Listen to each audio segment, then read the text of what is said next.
எல்லாருக்கும் வணக்கம். நம்ம சேனல் புதுசா பாக்குறீங்க கண்டிப்பா சப்ஸ்கிரைப் பண்ணுங்க. ஆல்ரெடி பார்த்துட்டு இருக்கவங்க லைக் பண்ணி கமெண்ட் பண்ணி பென்ஷன்கள் அப்படியே ஷேரும் பண்ணுங்க. நம்ம சேனலுக்கு நம்ம சூதகம் பார்ட் 2 படத்தோட ரிவ்யூ தான் பார்க்க போறோம். இந்த படம் எப்படி இருந்துச்சு அப்படிங்கிறத நம்ம சேனல் நீங்க கண்டினியூஸா பார்க்கணும்னா ஃபுல்லா பாருங்க, கமெண்ட் பண்ணுங்க. ஓகே, நம்ம சேனல் நம்ம இந்த சூதகம் பார்ட் 2 அப்படிங்கிற படத்தோட ரிவ்யூ பார்க்கும்போது இந்த படத்தோட டைரக்டர் யார் அப்படின்னு பார்த்தோம்னா ஃபர்ஸ்ட் பார்ட்டோட டைரக்டர் யார் பார்த்தோம்னா நலன்குமார் சாமி தான். பட் இருந்தாலும் இந்த பாட்டுக்கு வந்து எஸ்.ஜே. அர்ஜுன் அப்படிங்கிறத அந்த படத்தை டைரக்ட் பண்ணியிருக்காரு. அதே மாதிரி இந்த படத்துக்கு மியூசிக் யார் போட்டிருக்காங்க பார்த்தோன்னா பாடல்கள் வந்து எட்வின் க்ளோஸ் விஸ்வான் அப்படிங்கிறவர் தான் பாடல்கள் வச்சிருக்காரு. அதே மாதிரி இந்த படத்தோட பேக்ரவுண்ட் மியூசிக் அப்படின்னு எடுத்துட்டோம்னா ஹரி அப்படிங்கிறவர் தான் இந்த படத்துக்கு வந்து பேக்ரவுண்ட் மியூசிக் போட்டிருக்காரு. இதுல யாரெல்லாம் நடிச்சிருக்காங்க அப்படின்ட்டு பார்த்தோம்னா நம்ம மிர்ச்சி சிவா நடிச்சிருக்காங்க, ஹரிசா அப்படிங்கிறவங்க நடிச்சிருக்காங்க. இவங்க கூட பார்த்தோம்னா நம்ம கருணாகரன், ராதா ரவி, வாகை சந்திரசேகர், எம்.எஸ். பாஸ்கர், கவின், அது மட்டும் இல்லாமல் கவி, இவங்க எல்லாமே நடிச்சிருக்காங்க. கல்கி சாருமே நடிச்சிருக்காரு. இவங்க கூட பார்த்தோம்னா நம்ம அருள்தாஸுமே நடிச்சிருக்காரு. கராத்தா கார்த்தி, அது யோக் ஜோக் ஜேபி அப்படிங்கிறவங்க நடிச்சிருக்காங்க. அதே மாதிரி இந்த படம் இந்த வாரம் தேட்டர் ரிலீஸ் ஆயிடுச்சு அப்படிங்கிறப்ப இந்த படத்தோட டியூரேஷன் டைம் அப்படின்னு பார்த்துட்டோம்னா 2 மணி நேரம் 10 நிமிஷம் தான் இந்த படத்தோட டியூரேஷன் டைம். ஓகே, இந்த படத்தோட கதை என்னவா இருக்கும் அப்படின்ட்டு பார்த்தோம்னா நம்ம சந்திரசேகர் சார் வந்து ஒரு கட்சியை நேர்மையாக நடத்திட்டு இருக்காரு. ஒரு வழியில் அவர் ஒரு காலத்தில் கோமாவுக்கு போயிடுறாரு. பட் அவர் திரும்பி வந்து பார்க்குறப்போ அந்த அரசியல் கட்சி முழுக்க ஊழலாக இருக்குது. பட் இருந்தாலும் கூடிய சீக்கிரம் வந்து ஒரு எலெக்ஷன் வர்ற மாதிரி ஒரு நேரம் ஏற்படுது. அப்படி ஒரு நேரம் ஏற்படும் போது தான் அவர் எந்த ஒரு குழந்தைக்கு பேர் வச்சாரோ அந்த ஒரு குழந்தையே ஊழல்ல முதலிடமா இருக்குது. அந்த குழந்தை தான் நம்ம கருணாகரன் சாரு. பட் ஆப்போசிட் கட்சியில் பார்த்தோன்னா கருணாகரன் சார் ஒரு மினிஸ்டரும் ஊழல்ல ஃபர்ஸ்ட் இடத்துல இருக்காரு. இவங்க கூட பார்த்தோன்னா இவருக்கு சிஎம்மா நம்ம ராதாரவி சார் இருக்காங்க. பட் கருணாகரனோட அப்பா வந்து பார்த்தீங்கன்னா எம்.எஸ். பாஸ்கர் தான். அவர் வந்து வாகை சந்திரசேகர் சார் கூட இருக்காப்புல. பட் இருந்தாலும் இந்த மக்களை வந்து பணம் ஒன்று கொடுத்தா போதும், நல்லது பண்ணாலும் கெட்டது பண்ணாலும் இந்த அரசியல்வாதிகளையும் மக்களையும் அரசியலையும் மக்கள் நினைக்க மாட்டாங்க. இவங்க வந்து பணத்தை மட்டும்தான் நினைப்பாங்க அப்படின்னு சொல்லி ஒரு பிளான் போடுறாங்க. பட் அதில் வந்து ஒரு 60,000 கோடி வந்து மக்களுக்கு டைரக்டாவே எந்த ஒரு டவுட்டும் வராத மாதிரி அமௌண்ட்டை வந்து எல்லாத்துக்கும் அனுப்பணும் அப்படிங்கிறதுக்காக கருணாகரன் வந்து ஒரு சிஸ்டம் செட் பண்ணி ஒரு லேப்ல வச்சிருக்காரு. பட் இருந்தாலும் அந்த லேப்ல அவர் வச்சிருந்தாலுமே திடீர்னு வந்து இந்த கோஷ்டி இன்னொரு பக்கம் பார்த்தோம்னா நம்ம சிவா சார் பார்த்தோம்னா அந்த விஜய் சேதுபதி சார் ஃபர்ஸ்ட் பார்ட்ல என்ன பண்ணுவாரோ அதே மாதிரி தான் சின்ன சின்ன இது ஒரு 4-5 ரூல்ஸ் வச்சுக்கிட்டு திருடுறது, கூட கற்பனையான ஒரு பொண்ணு, கூட 2 பேரு, ஆளை தூக்குறது, குறிப்பிட்ட அமௌண்ட் உங்க சம்பளம் அப்படின்னு வந்து கிட்னாப் பண்ணிட்டு சுத்துறாங்க. பட் இருந்தாலும் அந்த ஃபர்ஸ்ட் பார்ட்ல பார்த்தோம்னா நம்ம விஜய் சேதுபதி சார் கூட இருக்கும்போது அவரோட கற்பனை காதலி வந்து இறந்துடுறாங்க. பட் அந்த சீன்ல நம்ம கருணாகரன் சார் தான் இருப்பாரு. பட் இருந்தாலும் இதுலயும் அதே மாதிரிதான் இவரு தான் பண்ணியிருப்பாரு அப்படிங்கிறதுக்காக தன்னோட காதலி எவன் தான் கொண்டுட்டான் அப்படிங்கிறத ஒரு மினிஸ்டர் கூட பார்க்காம நம்ம சிவா சாரும் அவரோட டீமும் கருணாகரன் கடத்திட்டு வர்றாங்க. கடத்திட்டு வந்ததுக்கு அப்புறம் இவங்க தான் கடத்திட்டு வந்தாங்க அப்படிங்கிறது தெரிய வருது. தெரிய வரும்போது நம்ம இந்த 3 பேர் சிவா சார் மற்றும் அவங்க கூட இருக்கிற அந்த டீம் வந்து போட்டு தள்ளணும் அப்படின்னு சொல்லி எம்.எஸ். பாஸ்கர் நினைக்கிறாப்புல. இது மட்டும் இல்லாம இந்த போன பாட்டுல வந்த நம்ம யோக் ஜேபி சார் வந்து இவங்களை போட்டு தள்ளணும், அதுவும் இல்லாம கருணாகரனையும் போட்டு தள்ளணும், நான் இந்த அளவுக்கு வர்றதுக்கு காரணமே இவனுங்க தான், இவங்க எல்லாத்தையும் போட்டு தள்ளிச்சு சுத்திட்டு இருக்காரு. பட் ஒரு வகையில பார்க்கும்போது இன்னொருத்தர் பார்த்தீங்கன்னா நம்ம கராத்தா கார்த்தி, இவங்களால வேலை போயிருது அப்படிங்கிற விரத்தியில பைத்தியக்காரனா ஒரு ஹாஸ்பிட்டல் அட்மிட் ஆயிருக்காரு. அரசியல்வாதிங்க அவங்களோட சூழ்நிலை அவளையுமே வெளியே கொண்டு வந்து உள்ள விடுறாங்க. இந்த கதைக்குள்ள கருணாகரன் சார் அந்த பணத்தை மக்கள்கிட்ட கொடுத்தாரா இல்லையா, அந்த அரசியல் எலெக்ஷன்ல ஜெயிச்சாரா இல்லையா, நேர்மை ஜெயிச்சதா இல்ல பணம் ஜெயிச்சதா அப்படிங்கிறதாகட்டும் இவங்களுக்குள்ள சிக்கிட்டு இருக்கிற நம்ம மிர்ச்சி சிவா சாரும் அவங்களோட டீமும் இதுல இருந்து எப்படி வந்தாங்க, இவங்களுக்கு இதெல்லாம் என்ன சம்பந்தம் அப்படிங்கிறதா இந்த படத்தோட கதையே. பாசிட்டிவ்ஸ் அப்படின்னு எடுத்துட்டோம்னா டெக்னிக்கலாக மியூசிக் ஆகட்டும், பர்ஃபார்மன்ஸ் ஆகட்டும், திரைக்கதை ஆகட்டும், ஒளிப்பதிவு எல்லாமே ஓகே தான். எதுவுமே நீங்கள் வந்து ரொம்ப தூக்கலாகவும் பண்ணல, ரொம்ப லோவாகவும் பண்ணல. இந்த கதைக்கு இது தேவைப்பா அப்படிங்கிற மாதிரி பண்ணிட்டாங்க. பர்ஃபார்மன்ஸுமே எல்லா ஆர்டிஸ்ட்டுமே அப்படி தான் பண்ணியிருந்தாங்க. இந்த கதைக்கு இது போதும் அப்படிங்கிற அளவுக்கு எல்லாமே கரெக்டாக பண்ணியிருந்தாங்க. அந்த வகையில் வந்து நீங்கள் டெக்னிக்கலாக இந்த படத்தில் எந்த ஒரு இடத்துலையுமே குறை சொல்ல முடியாது. படத்தோட பாசிட்டிவ்ஸ் அப்படின்னு எடுத்துட்டோம்னா படத்தில் குறிப்பிட்ட சீன்ஸ் எல்லாம் தான் எனக்கு பிடிச்சி. ஏன்னா இதுல வந்து நம்ம அருள்தாஸ் சார் வந்து ஒரு டைரக்டரா இருப்பாரு. ஃபர்ஸ்ட் பார்ட்லயே ஒரு டைரக்டரா தான் இருப்பாரு. அப்படி இருக்கும்போது ஒரு டைரக்டரா இருந்துட்டு இருக்கும்போது ஒரு பிளானு கருணாகரன் சாரை வந்து நம்ம யோக் ஜேபி சார்ட்ட விட்டுட்டு வந்து நம்ம நம்ம பிரச்சனையை சால்வ் பண்ணிக்கலாம், அங்கேயும் நமக்கு பணம் வரும் அப்படிங்கிற ஒரு நோக்கத்துல வெளியே போறாங்க. பட் அவர்கிட்ட நடிக்க கத்துக்கிட்டு இருக்கிற சில ஆர்டிஸ்ட் வெளியே வந்து நடிப்பு சொல்லி கத்து கொடுத்துட்டு இருப்பாங்க. அப்பதான் நம்ம கல்கி சார் வெளியே போகும்போது ஒரு டயலாக் சொல்லுவாரு, நீ போற காரியம் உருப்படாது, நாசமா போயிருவ அப்படின்னு சொல்லி சொல்லுவாங்க. நீ போற காரியம் உருப்படாது, நாசமா போயிருவ அப்படின்னு சொன்ன உடனே நம்ம சாருக்கு அந்த இடத்துல கோவம் வந்துடும். என்னடா பண்ணிட்டு இருக்கேன்னு கேட்டோன்னே நான் ஒரு படம் பண்ணிட்டு இருக்கோம் அப்படின்னு படத்தோட பேர் என்னன்னு கேட்டோன்னே படத்தோட பேர் 7.5 சனி அப்படின்னு சொல்லி சொல்லுவாங்க. அந்த இடத்துல சிரிப்பு வந்துருச்சு. அதே மாதிரி நம்ம கருணாகரன் சார் கொலை பண்றதுக்காக என்ட்ரோலுக்கு முன்னாடி ஒரு சீன் வந்து ஒரு கடலோரத்துல மாதிரி பண்ணிட்டு இருப்பாங்க. அந்த சீனுமே நல்லா இருந்துச்சு. கிளைமேக்ஸ்ல ஒரு 20 நிமிஷம் சீன் ரொம்பவே பிடிச்சிருந்துச்சு. இதை தாண்டி பார்த்தோன்னா படம் முடியும் போது தான் நம்ம ஷார்ட்ஸ் பார்த்துருப்போம்.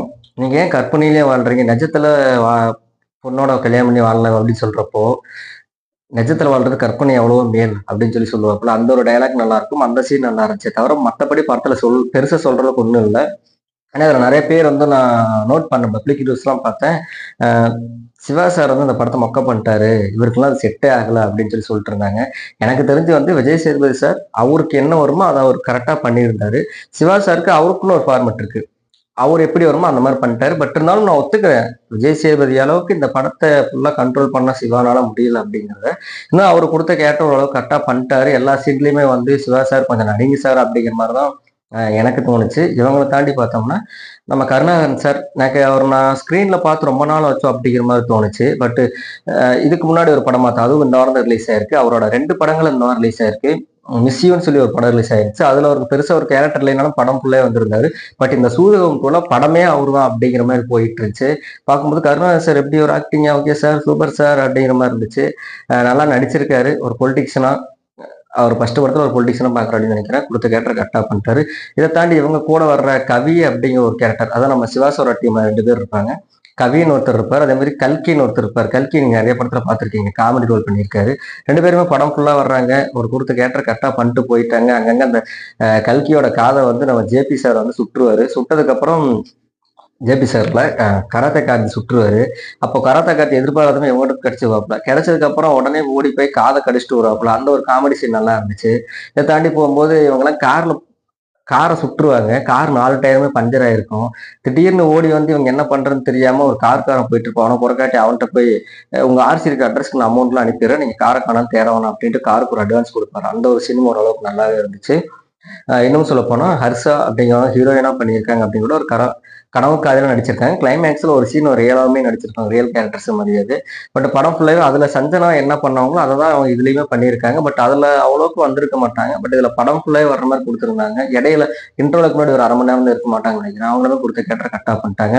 வாகை சந்திரசேகர் சாரும் எம்.எஸ். பாஸ்கரும் ஒரு நேர்மையான அதிகாரியா எப்படி நடந்துக்கணும் அப்படிங்கிறதையும் சரி, அரசியல்வாதிகிட்ட ஓட்டு எப்படி வாங்கணும், பணத்தை தாண்டி வந்து மக்கள்கிட்ட நேர்மை தான் ஜெயிக்கும் அப்படிங்கிற ஒரு விஷயத்தையும் அவங்க படத்துல பேசியிருக்காங்க. பட் இருந்தாலும் அது அவ்வளோக்கு பொலிட்டிக்ஸன் பெருசா காட்டல.